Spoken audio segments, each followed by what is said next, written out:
In the first scene, a pair is heading to the hospital, excitedly awaiting the birth of their new baby. But disaster hits as their vehicle veers off the path, causing the sudden death of the man called Oscar. Amelia, the lady who endured the accident, abruptly rises from an uneasy sleep.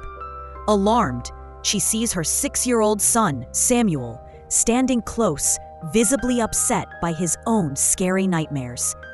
Worried about her son's health, Amelia chooses to inspect his room and discovers it empty. To soothe Samuel, Amelia rests by his side and kindly reads him a nighttime tale, calming him to sleep. But the next day, as Amelia handles her tasks at the hospital, she gets a call from Samuel's academy. The instructor shares that Samuel built a dart weapon at school, leading them to separate him from other kids. They are concerned that Samuel's odd actions might create a danger for the other children. Amelia has no option but to pull him out of classes. On the return trip, they pause at a store to collect some items. We hear about the tragic crash that took Oscar on that dreadful day when he was driving her to the hospital for delivery. When evening comes, Samuel presents a book he found called Mr. Babadook.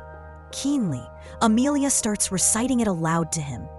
The Babadook at first shows up in a silly costume, but with each flip of the page, the story turns bone-chilling. It's told that once someone notices the Babadook, the monster endlessly stalks its target. Bright pictures show it with a tall hat, sharp claws, and a creepy grin as it murmurs to its target, "Let me in." This frightens Samuel, causing Amelia to discard the grin tail and choose another to calm him. She then puts the book above the closet so Samuel can't grab it. After that evening, Samuel's dread grows as he firmly insists he saw the Babadook hiding in his room. To calm her son, Amelia states that the Babadook is just a figure from a story, so it can't hurt them. Samuel, hearing his mother's soothing words, gathers his bravery and vows to guard her from the monster. The following day, Amelia heads to work, leaving Samuel with her sister Claire. But when Amelia comes back to get Samuel, she meets a furious Claire, throwing accusations at her son. It seems Samuel had scared Ruby with his chatter about the Babadook.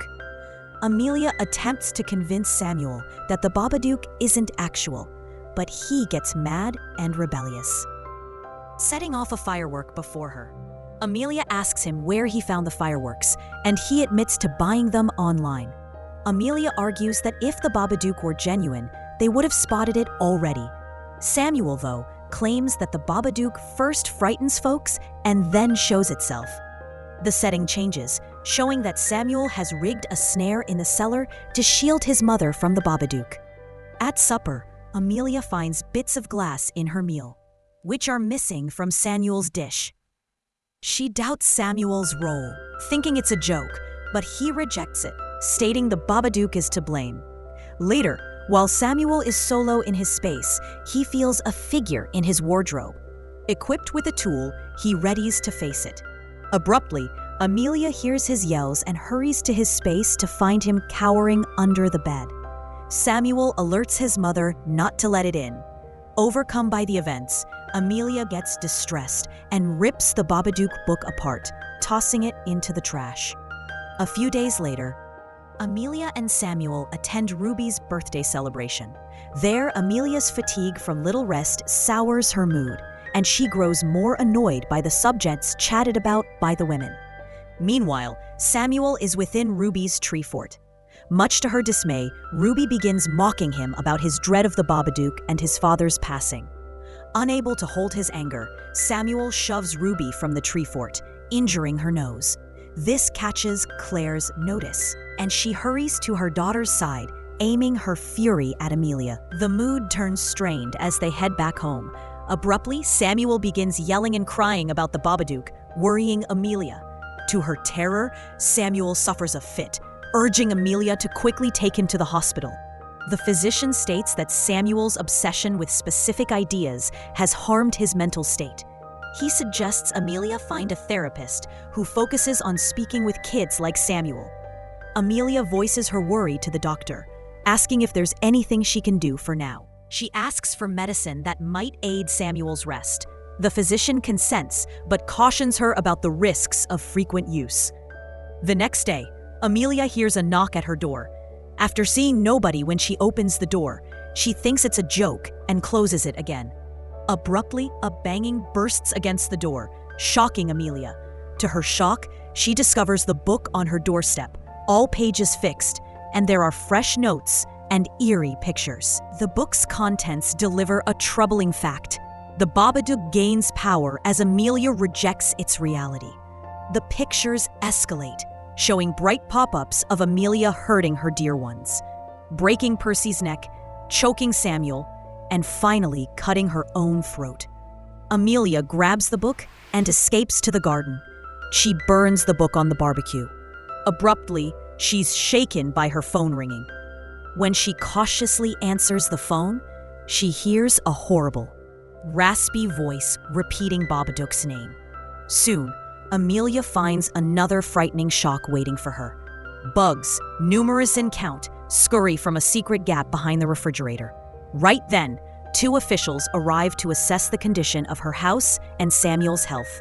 And, as you might expect, it doesn't end well for her. Samuel grumbles about feeling ill from the medicine his mother gave him. Amelia interrupts, brushing off his claims as simple drug side effects. She also mentions the swarm of bugs, but as she guides the officials to the spot, she's stunned to find the gap gone. Now, as evening falls and Amelia rests in bed, she's abruptly bothered by banging noises ringing through the corridors. There's also a creepy scraping at her door. Interest overcomes her, and she carefully opens the door, only to meet Percy darting inside. But before she can grasp what occurred, the strange noise comes back, and to her amazement, the door opens by itself. Amelia's heart pounds as she glances up, a scurrying sound grabbing her focus, and there stands the Babadook itself. The monster shortly shows its frightening face before creeping nearer to Amelia. A rush of terror seizes her, and she quickly clutches Samuel, her young boy, and hurriedly escapes downstairs. Amelia switches on the TV while Samuel naps, but to her dismay, even on the screen, the Babadook's eerie presence persists. As if that wasn't sufficient, Amelia's eyes land on Samuel and she gasps at the view of him apparently bloodied. She hurries to his side, only to notice she's grasping a blade in her hand. With a feeling of worry, she quickly puts it back in the kitchen, attempting to dismiss the troubling images. Amelia believes these sights stem from her lack of rest, but her fatigue starts to affect her actions, which brings her near to being harsh toward Samuel. When he claims he's starving, Amelia replies coldly, telling him to eat something nasty. Overcome by remorse, she quickly grasps the severity of her deeds and says sorry to Samuel. To make up, she takes him to breakfast at a close diner.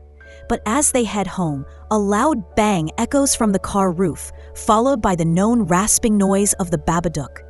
Before they can understand, Amelia unintentionally crashes into another car, forcing her to quickly leave the spot. At home, Samuel sees Amelia's worsening state and presses her to contact Claire, but Amelia firmly declines. As evening settles and Amelia attempts to rest, a feeling of worry sneaks over her. She senses a figure in the house. She finds Samuel in the kitchen, frantically trying to reach their neighbor Gracie. Moving fast, Amelia grabs the phone from his hold and tells Gracie all is fine. To stop further contact, she cuts the phone cord. Samuel is certain the Babadook is causing their distress. He begs Amelia to hear him, but his pleas go unheard. Unaware of her own deeds, Amelia threateningly holds a blade. Later, when she gives medicine to Samuel, he opposes but yields unwillingly under her pressure. As Amelia cares for her son, she hears creepy noises from the cellar and tracks them.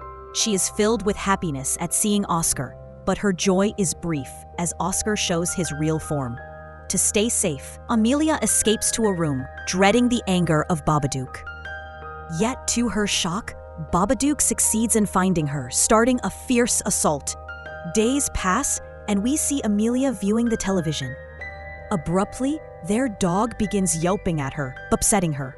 She turns frantic on the dog and harshly takes its life. Pushed deeper into insanity, Amelia bangs on her son's door, her tone shifting into a sinister snarl. But Samuel knows the woman before him is not his mother, but the Babadook. He declines to open the door, but she forces entry anyway. She brutally says she wished he were gone instead of her spouse. Samuel snaps at her and claims she's not his mother, but the Babadook. She attempts to assault him, but he sets off a firework and escapes. Just as the turmoil hits its height, their neighbor comes to the door. Amelia tells her everything is fine in their house. As Amelia talks calmly, Samuel thinks she has healed. Then, she shares her wish for Samuel to see her father, but she can only show him to Babadook. After hearing this, Samuel strikes at Amelia's leg with a blade and hurries to the cellar. Amelia chases him and unwittingly steps into Samuel's snare. He assaults her, leaving her senseless. Later, Amelia wakes to see herself tied. Samuel admits his strong love for her, despite her lack of care. Certain that Amelia called the Babadook, he stresses she's the only one able to expel it. She succeeds in freeing her hands and tries to choke Samuel, but she soon grasps what she's doing and shoves him away. Resolved to free herself of the Babadook, she undergoes a purge, vomiting a black, murky fluid that appears to drive out the creature.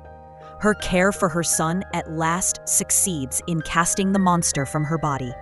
But the ordeal is far from done. As they climb the stairs, the monster grabs Samuel and pulls him to a space, urging Amelia to chase them.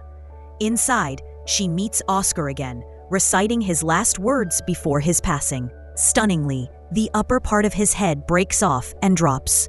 The Babadook continues its effort to seize Samuel, but Amelia holds tight to her son. The Babadook appears as a dark shape, wings sprouting from its body. Amelia shields her son and vows to slay the creature if it harms him. Beaten, the Babadook falls, leaving only its cast-off garments on the ground. She carefully nears it, and it ascends in bright light, releasing a creepy yell. The Babadook withdraws to the basement and bolts the door behind it. Days later, the officials return, and to their ease, all seems mostly normal. Amelia seems to be doing much better and has decorated the house with bright ornaments, as it's Samuel's birthday. This is the first time they are marking it, as it's also the death date of her spouse.